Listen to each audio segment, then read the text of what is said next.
Ito ay paalala na hindi lahat ng tinatapakan ay mananatiling nakalugmok.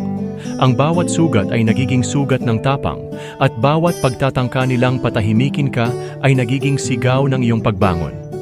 Kung nasaktan ka, pinatahimik o sinubukang burahin, alalahanin mong ang liwanag mo ay hindi nila kayang itago. Ang pangalan mo, tulad ng bahaghari, ay patunay ng lakas, ng paglaban, at ng isang diwang hindi kailanman magpapasakop.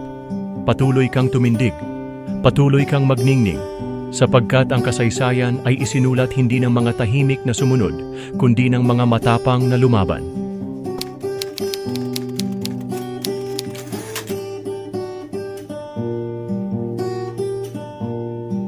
Sinubukan nila akong pilayin, binali ang pakpak, tinakpan ang bibig. Akala nila'y katahimikan ang sagot, na ang takot ay kakampi sa kanila, na ako'y luluhod, pipikit at susuko. Ngunit nagkamali sila, dahil hindi ako bato na mababasag, hindi ako dahong kayang tangayin ng hangin.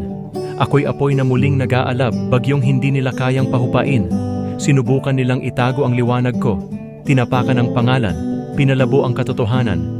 Ngunit paano nila pupugutan ang isang diwang matagal nang pinalalaya? Hindi ako bibitaw, hindi ako tatahimik, hindi ko itatago ang bahaghari sa loob ng dibdib. Sabel, pangalan ko man o sa iyo, ay sigaw ng kalayaan, ng mga boses na pilit nilang pinatahimik. Hindi nila pag-aari ang katawan kong matagal nang sinubukang gapusin. Hindi nila pag-aari ang isipan kong matagal nang tinangkang bihagin. Hindi nila pag-aari ang puso kong handang lumaban. Sabel, ito ang pangalan ng bawat nilalang na sumigaw at tumayo mula sa abo, na hindi hinayaang apakan, baliwalain, burahin. Ngayon, ako na ang bahaghari, kulay na hindi nila kayang hugasan, liwanag na hindi nila kayang itago. Ako ang sigaw sa katahimikan, ako ang apoy sa kadiliman, ako ang kasaysayang hindi nila kayang burahin.